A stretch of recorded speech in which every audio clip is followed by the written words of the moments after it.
Если вы считали мурджиитов Ибн Салмана и Ибн Зейда отвергнутыми,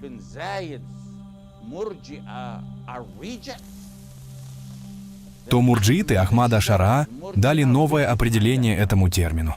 Они выставляют его гением.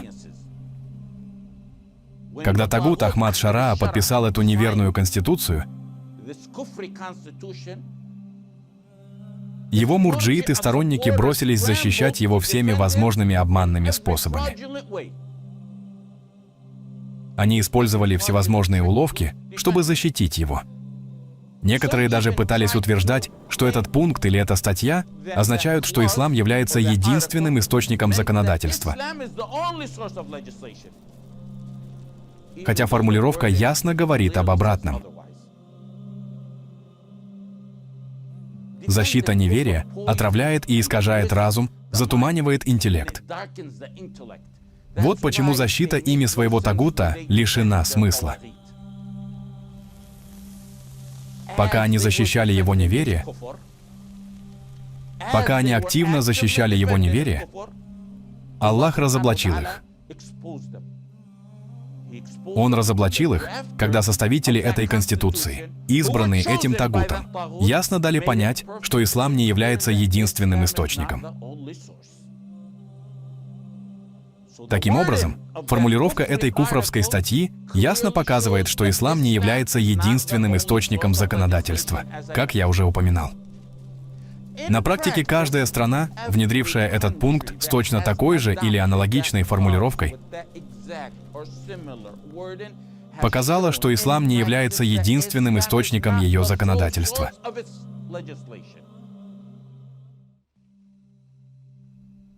Разработчики этой конституции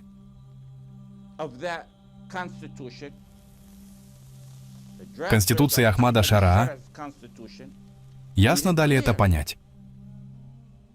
Тем не менее, некоторые из его сторонников мурджиитов продолжают защищать как этот пункт, так и его самого. И по предопределению Аллаха, брат прислал мне парочку видео. Я даже не искал. Могу только себе представить, что бы я нашел, если бы порылся немного глубже. Я услышал, как двое из 7 составителей этой конституции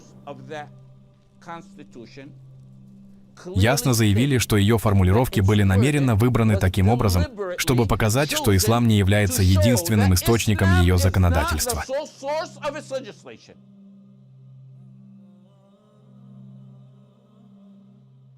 Насколько явным может быть еще куфр? Кто может знать Конституцию лучше, чем вероотступники, которые ее составляли?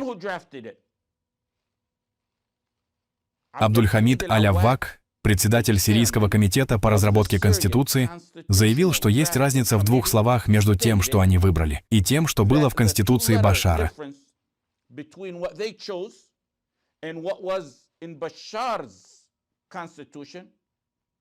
А именно Аль-Маздар и Маздар. По его словам, это различие не имеет практического значения. Это было единственное различие между Конституцией Ахмада Аш-Шараа и Конституцией Башара в отношении этой статьи. Этот вероотступник Аль-Аввак разъяснил этот пункт и сказал, что он не исключает обращение к другим источникам законодательства помимо ислама и шариата.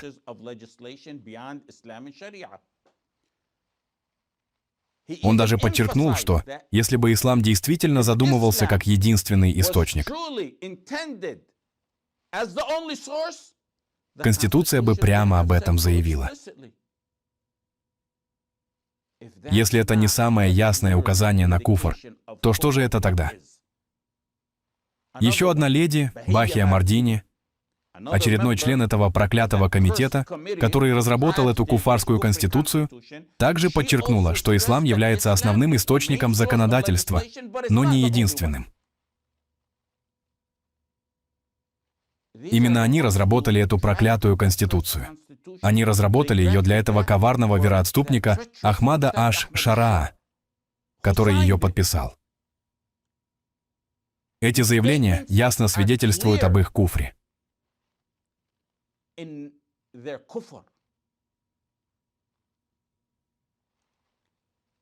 Сейчас необходимо обучать основам таухида в отношении подобных вопросов, которые должен знать каждый мусульманский ребенок, не говоря уже о взрослом. Но, похоже, многие этого не понимают. Эта статья касается законодательства.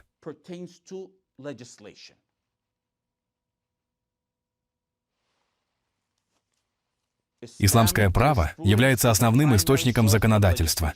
Эта статья касается законодательства. Она касается ташри. Законодательство — это ташри. Это исключительное право одного лишь Аллаха Всемогущего. Подобно тому, как вы верите, что Аллах Всемогущий дарует жизнь и не спосылает дождь, вы должны также верить, что только Аллах Всемогущий имеет право издавать законы. Тот, кто оспаривает это с ним, он многобожник. Аллах ограничивает издательство законодательства только самим собой. Решение всего, в чем вы расходитесь во мнениях, остается за Аллахом. Все, в чем вы сомневаетесь, должно быть установлено только одним Аллахом. Аллах Всемогущий исключает любое соучастие с Ним в законодательстве множеством ясных и недвусмысленных способов. Они настолько ясны, что их поймет даже самый элементарный человек. Аллах говорит: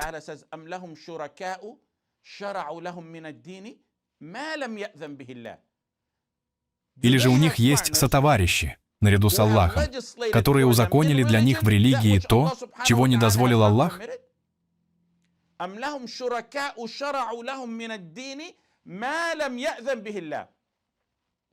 Законодательство — это право, принадлежащее исключительно только Аллаху без сотоварищей. Кто оспаривает его с Аллахом в какой-либо его части, тот является многобожником. Разрешенным является только то, что Аллах и Его посланник объявили законным. Запрещенным является только то, что Аллах и Его посланник объявили незаконным. Принятие законодательства только от Аллаха является сутью смысла ислама, потому что ислам — это подчинение только Аллаху. Тот, кто принимает целиком законодательство только Аллаха, является воплощением ислама. Тот, кто отвергает его или принимает лишь часть законодательства Аллаха, частично основанного на других источниках, является многобожником. На протяжении всего Корана Аллах недвусмысленно дает понять, что никто, кроме Него, не имеет права издавать законы. В форме исключительного права Аллах говорит: суд принадлежит только Аллаху. В отрицании причастности кого-либо иного к божественности Аллах говорит: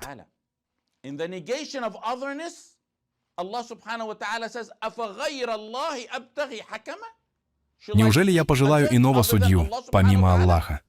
Законодательство, создание законов — это исключительное право Аллаха Всемогущего, и тот, кто претендует на это, является многобожником.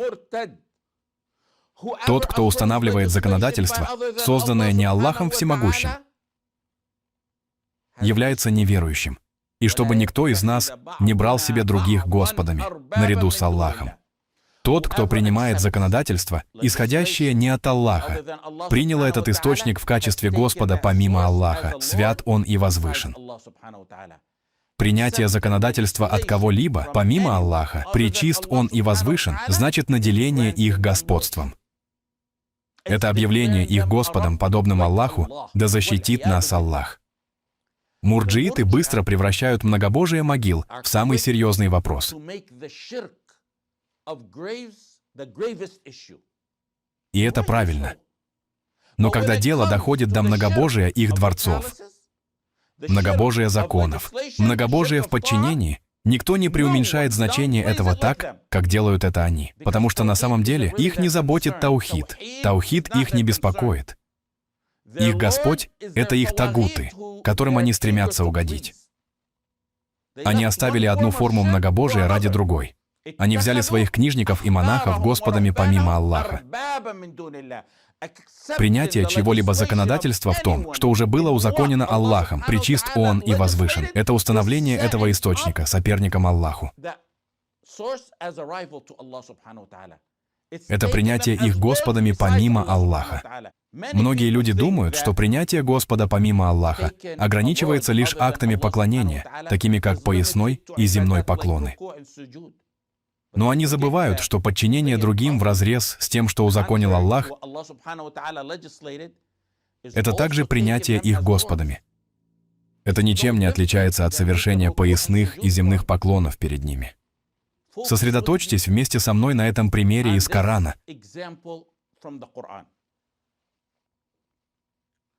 Который многие упускают из виду. Когда было запрещено употребление в пищу мяса мертвечины, многобожники возразили.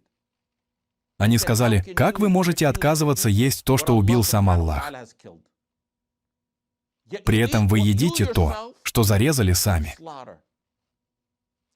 Они утверждали, что мертвечина, животного, найденного мертвым, в их представлении была зарезана для них самим Аллахом золотым ножом, поскольку он стал причиной его смерти. Они говорили: пророк и его сподвижники не едят то, что Аллах принес в жертву для нас, но сами совершают жертвоприношение и едят то, что зарезали сами.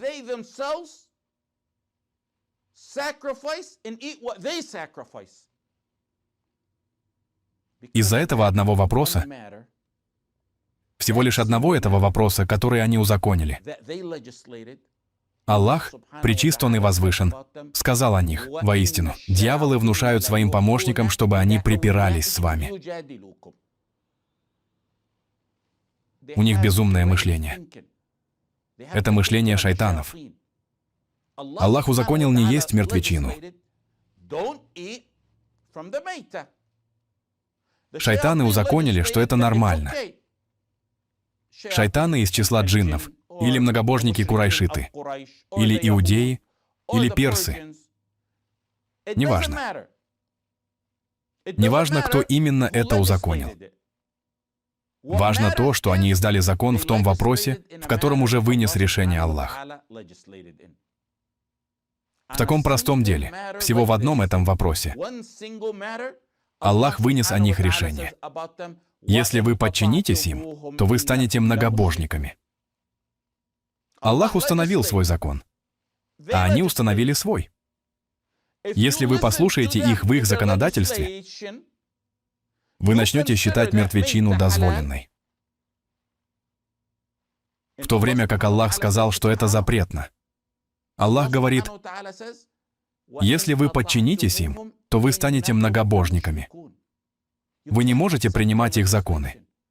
Вы видите, насколько это опасно? То вы станете многобожниками.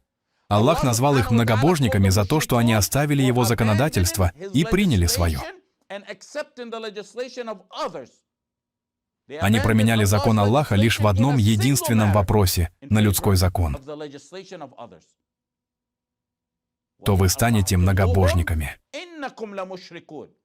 Кому-то это может показаться незначительным. Даже мертвечина для некоторых может показаться незначительной. Но когда речь идет о признании права на законодательство в этом вопросе, это не мелочь, это многобожие. Что же тогда говорить о тех, кто издает законы почти во всем, что уже узаконил Аллах? В уголовном праве, в политическом управлении, в социальных отношениях, в международном праве, в семейном и личном праве, в коммерции, в трудовом и военном законодательстве. Аллах говорит: если вы подчинитесь им, то вы станете многобожниками. Если вы подчинитесь им, утвердите их законы, вы станете многобожниками. Аллах прямо заявляет, что они многобожники в силу своего подчинения чужому законодательству. Это и есть многобожие в законодательстве. Это принятие законов, которые противоречат тому, что ниспослал Аллах.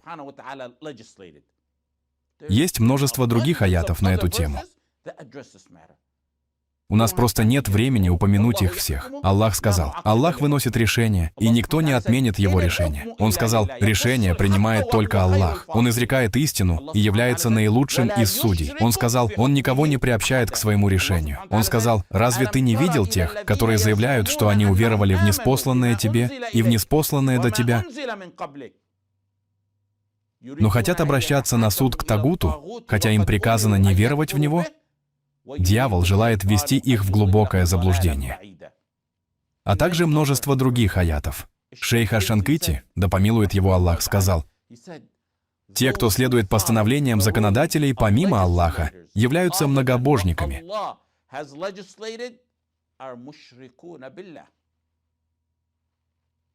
Он отметил, что Коран во многих аятах указывает на то, что нет иного суда, кроме суда Аллаха. И следование иному законодательству — это неверие в Него. Решение принимает только Аллах. Он повелел, чтобы вы не поклонялись никому, кроме Него. Тот, кто берет на себя право издавать законы вразрез с волей Аллаха или обязывает людей следовать законам других, вступает в спор с Аллахом в том, что принадлежит исключительно Ему. Он посягает на одно из исключительных прав Аллаха. Да защитит нас Аллах. Это акт многобожия, а совершающий это — многобожник. Он повелел, чтобы вы не поклонялись никому, кроме Него. Он связал это с поклонением. Решение принимает только Аллах. Он повелел, чтобы вы не поклонялись никому, кроме Него. То есть это вопрос поклонения. Мы знаем, что Тора изначально была ниспослана Аллахом.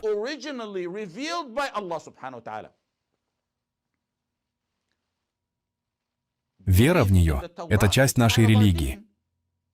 Однако мы знаем, что позже она была искажена, а затем отменена исламом.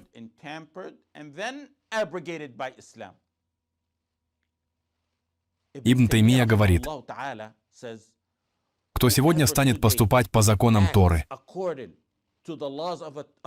тот неверующий. Если таков вердикт в отношении Писания, которое изначально было от Аллаха,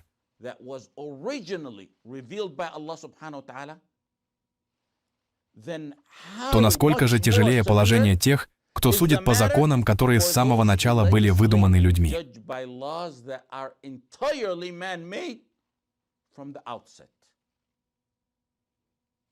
Когда кто-то заявляет, что берет законодательство от Аллаха, но на практике принимает другие законы, будь то европейское гражданское право, британское общее право, французский кодекс Наполеона или многобожную демократию, когда кто-то утверждает, что берет законодательство от Аллаха в сочетании с законами тагутов,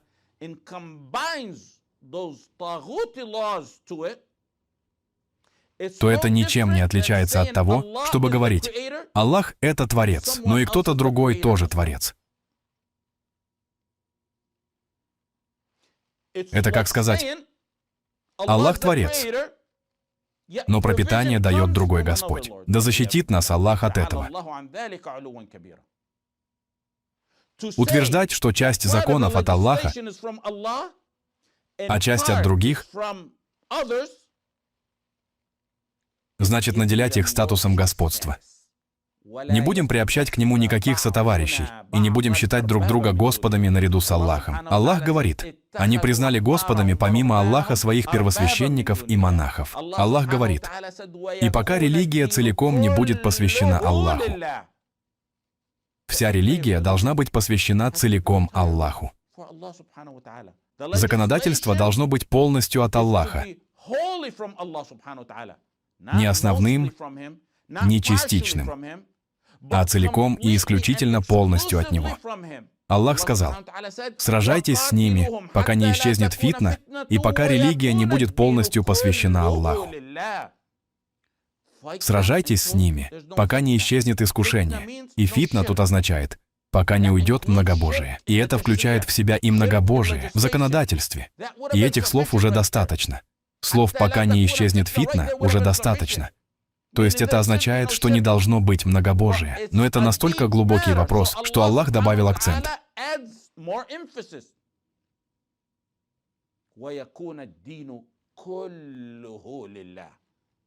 И пока религия не будет полностью посвящена Аллаху, ислам не принимает дробей, полностью посвящена Аллаху.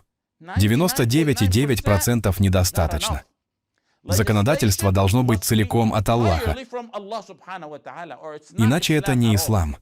И пока религия не будет полностью посвящена Аллаху. Когда эти лидеры включают статьи, подразумевающие, что закон Аллаха — это не единственный источник власти,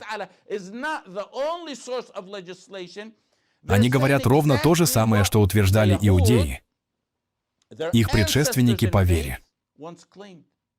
В суре «Женщины» Аллах, пречист Он и возвышен, сказал: «И говорят, мы веруем в одних и не веруем в других, и хотят найти путь между этим». Аллах упоминает то, что говорили иудеи. Мы веруем в одних и не веруем в других. Это именно то, что говорят те, кто принимает лишь часть законодательства Аллаха. Мы верим в одни законы и отвергаем другие. Когда иудеи веровали в одних посланников и отвергали других, Аллах сообщил им, как объяснили это толкователи, что любой, кто не уверовал хотя бы в одного из пророков, то он тем самым не уверовал во всех них.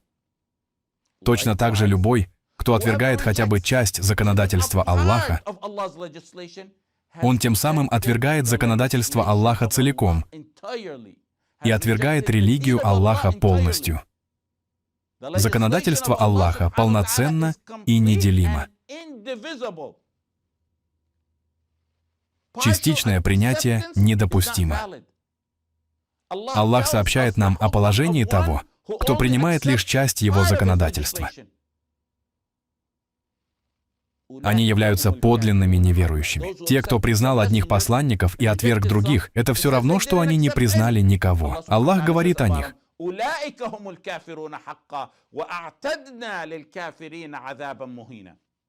они являются подлинными неверующими.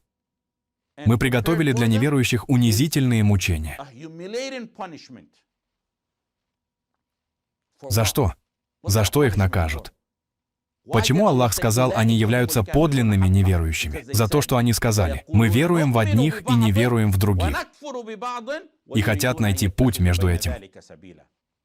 За то, что они сказали: мы веруем в одну часть и отвергаем другую. Именно это подразумевает данная статья. Это именно то, что означает данная оговорка.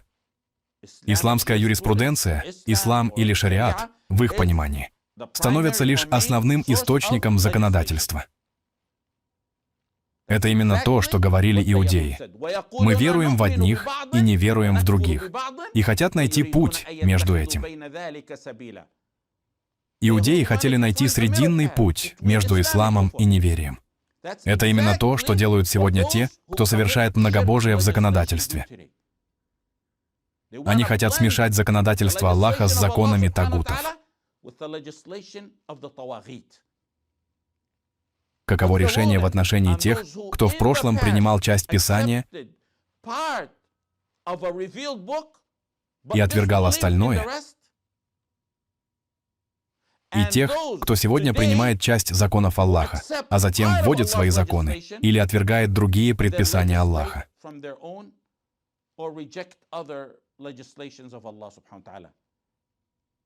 Аллах сказал: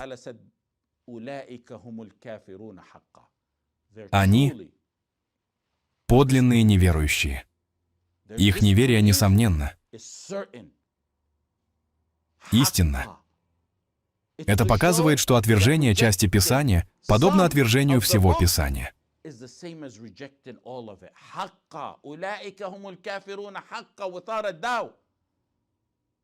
Слово «истина» добавлено для установления полной определенности. Не спорьте об их куфре. Их куфр окончателен. Здесь нет места для дебатов или снисходительности. Слово «истина» добавляет акцент, чтобы передать значение абсолютности. Они истинные, безусловные неверующие. Кто же такие эти неверующие? Это важно прояснить, чтобы мы не сбились с пути. Аль-Куртуби, да помилует его Аллах, сказал об аяте: они являются подлинными неверующими. Он сказал, это подтверждение, которое устраняет любые заблуждения относительно их неверия, потому что они сказали: мы верим в часть. Те, кто сегодня принимает часть законодательства Аллаха, ничем не отличаются от них. В суре «Корова», и до этого мы обсуждали суру «Женщины», Аллах дает больше информации об иудеях, которые верили в часть откровения и отвергали другую. Вот я заключил с вами завет о том, что вы не будете проливать вашей крови и изгонять друг друга из ваших жилищ. Потом вы признали это, свидетельствуя об этом. Но впоследствии именно вы стали убивать друг друга и изгонять некоторых из вас из жилищ, помогая одним против других в грехе и посягательстве. А если они приходят к вам пленными, то вы выкупаете их, а ведь вам было запрещено изгонять их. Неужели вы станете веровать в одну часть Писания и отвергать другую часть? Аллах взял завет с иудеев. И первый из них — это: вы не будете проливать вашей крови, что означает: не убивайте друг друга. Второй — это: не изгонять друг друга из ваших жилищ. Что означает, что один иудей не должен был изгонять другого из его жилища. Третий завет — это не помогать одним против других в грехе и посягательстве, то есть не поддерживать чужаков в агрессии против своих иудеев. Четвертый завет был: если иудей попадал в плен, вы обязаны его выкупить.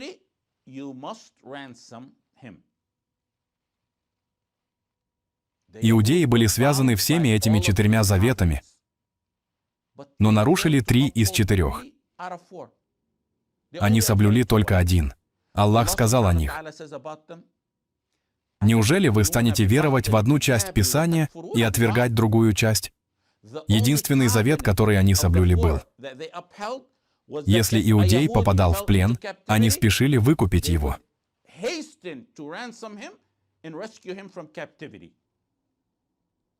И еще одно замечание, не имеющее отношения к данному вопросу, но связанное с уроком, который я неоднократно подчеркивал, это важность освобождения пленных.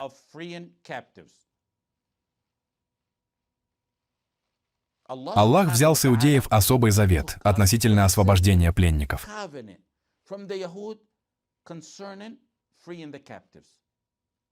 Это показывает, насколько важен этот вопрос.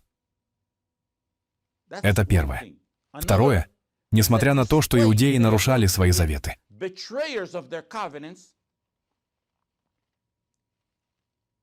а также другие заветы, как указывает на это этот аят.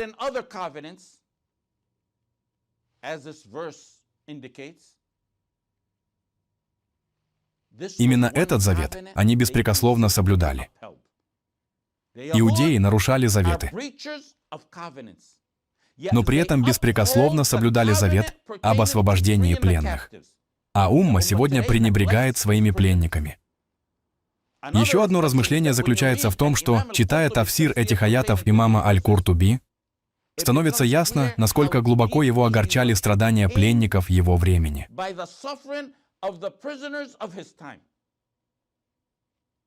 Как я уже много раз упоминал, у ученых истины есть одна общая черта. В толковании им этих аятов чувствуется его личная боль.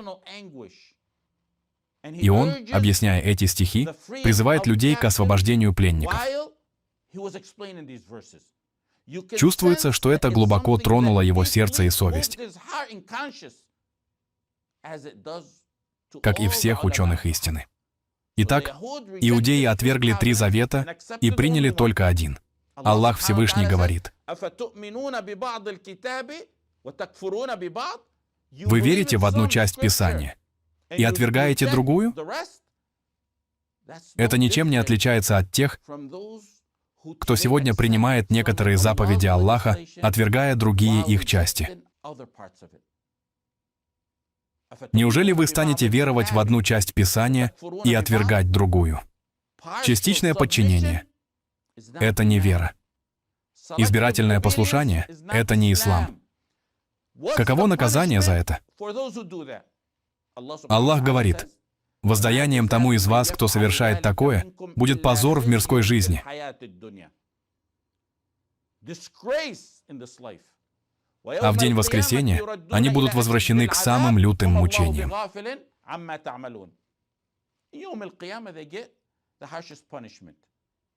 Затем Аллах говорит: «Они купили мирскую жизнь за последнюю жизнь. Их мучения не будут облегчены, и им не будет оказана помощь. Те, кто верят в некоторые заповеди Аллаха и отвергают другие, те, кто смешивает законы тагутов с законами Аллаха, они купили эту земную жизнь ценой вечности. Отменить награду за свою голову в $10 миллионов, быть принятым в Белом доме Трампом и даже побрызгаться его духами, в то время как других лидеров приводят в цепях, все это имеет свою цену. Они купили мирскую жизнь за последнюю жизнь». Абу Нуайм передал от Маймуна ибн Михрана, что Умар ибн Абдуль-Азиз, да помилует его Аллах, спросил своих сподвижников: «Кто самый глупый человек?» Они ответили: «Тот, кто продает свой ахират за свою дунью, мирскую жизнь». Самый глупый — это тот, кто продает свой ахират за свою дунью. Это тот, кто хочет оставаться лидером. Он продает свою веру ради лидерства, чтобы обрести славу, популярность или по любой другой причине, присущей этому миру. Умар ибн Абдуль-Азиз сказал: «Не сообщить ли вам о том, кто еще более глупее, чем он?» Они ответили: «Да». Он сказал: «Это человек, который продает свою последнюю жизнь ради земной жизни другого человека».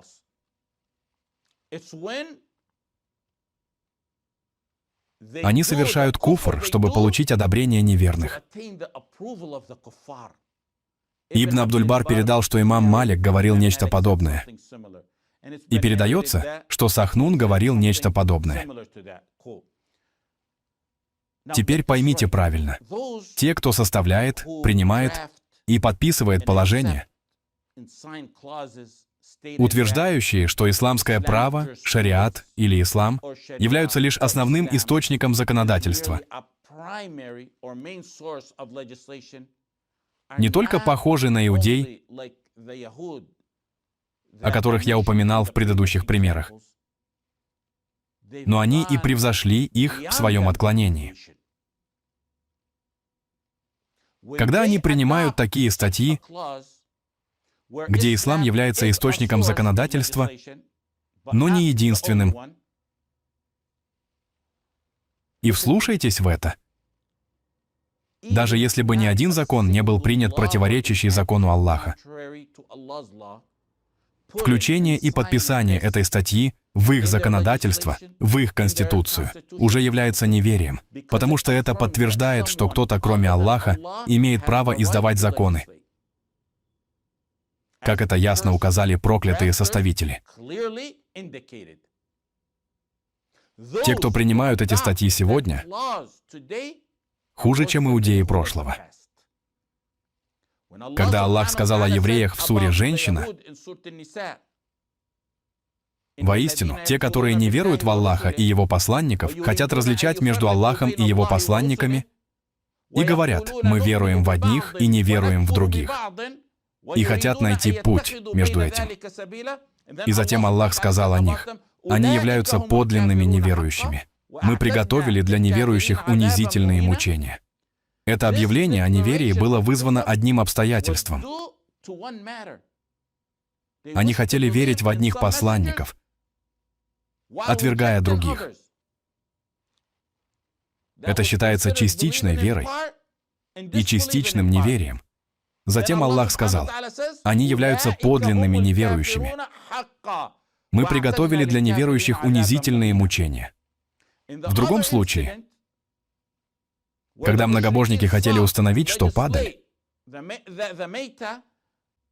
это жертвоприношение, которое Аллах Всевышний предоставил им. То есть, что это дозволено. Аллах Всевышний сказал, что падаль — это харам, а они же сказали, что падаль — это халяль. Все, что они пытались установить, касалось только одного вопроса.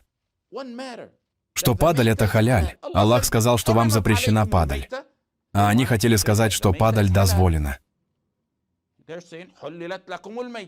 Аллах Всевышний сказал о них: если вы станете повиноваться им, то окажетесь многобожниками. Это было лишь по поводу одного единственного законодательного запрета. Что касается тех, кто причисляет себя к этой умме, кто принимает этот пункт, о котором мы говорим, то они включили в свои законы очень мало положений Аллаха. У них ограниченные постановления о браке,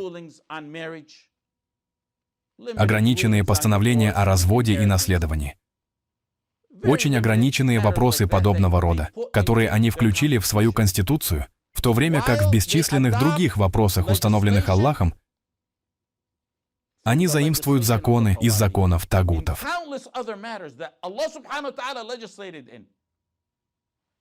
Подсчитайте, сколько законов Аллаха тагуты отвергли,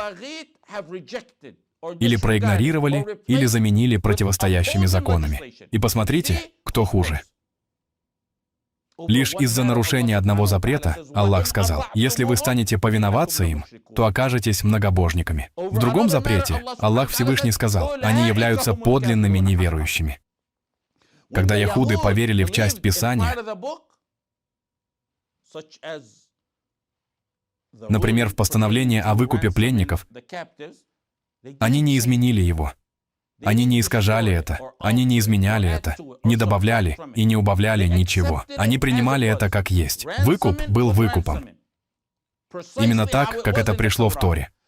Современные же тагуты в некоторых аспектах законодательства Аллаха, которые они утверждают, что принимают, даже в некоторых из тех, которые они принимают, они изменяют некоторые из них, модифицируют некоторые из них, добавляют к ним, могут уменьшать их, могут изменять или отменять их. Когда иудеи приняли постановление о выкупе пленных, они прямо приписали это Писанию Аллаха того времени, которым являлась Тора. Те из этой уммы, кто говорит, что мы принимаем некоторые законы Аллаха, то небольшое количество законов, которые они утверждают, что приняли, они были приняты не потому, что это откровение от Аллаха. Это было принято потому, что они проголосовали за него и приняли его в качестве закона. Это было принято потому, что Федеральный национальный совет внес в него поправки, включив его в свой закон. Это было принято потому, что их парламенты предложили это и приняли. Когда они ссылаются на эти несколько постановлений, происходящих из ислама, они не говорят, что это приказ Аллаха и его посланника. Они говорят, что это статья такая-то или статья такая-то Конституции. Конституция гласит то-то и то-то. Поэтому включение некоторых аспектов законодательства Аллаха в их Конституцию не делает их похожими на иудеев, которые верили в одну часть книги и отвергали другую. Иудеи приняли это, потому что это было в Торе. А сегодня они принимают это, потому что это часть их Конституции. Это часть их законодательства, которое они сами разработали, предложили и создали. Позвольте мне привести вам один пример, чтобы показать, насколько грязны и отвратительны эти конституции тагутов. Египетская конституция включает в себя пункт, который гласит, что мабади, принципы ислама,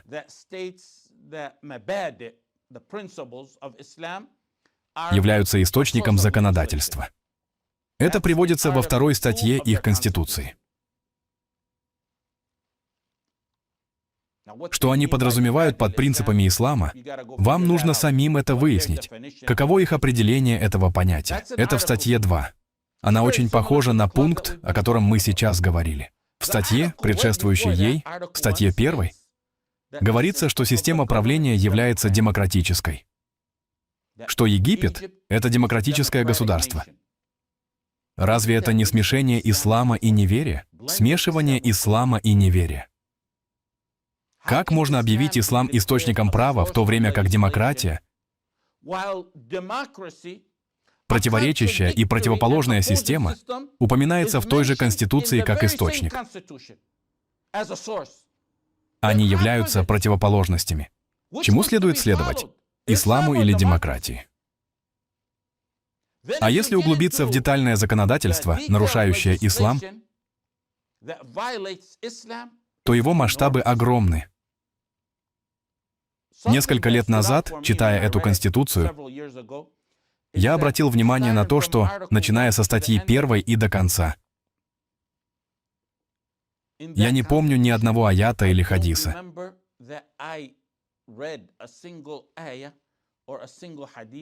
И даже не думаю, что в ней упоминалось имя Аллаха, за исключением клятвы, данной при принятии самой Конституции.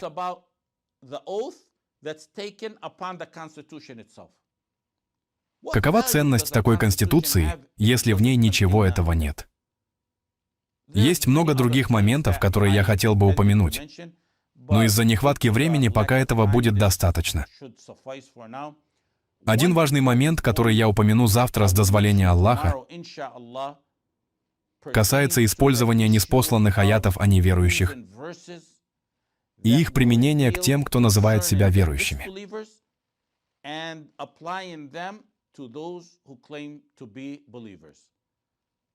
А пока мы остановимся на этом.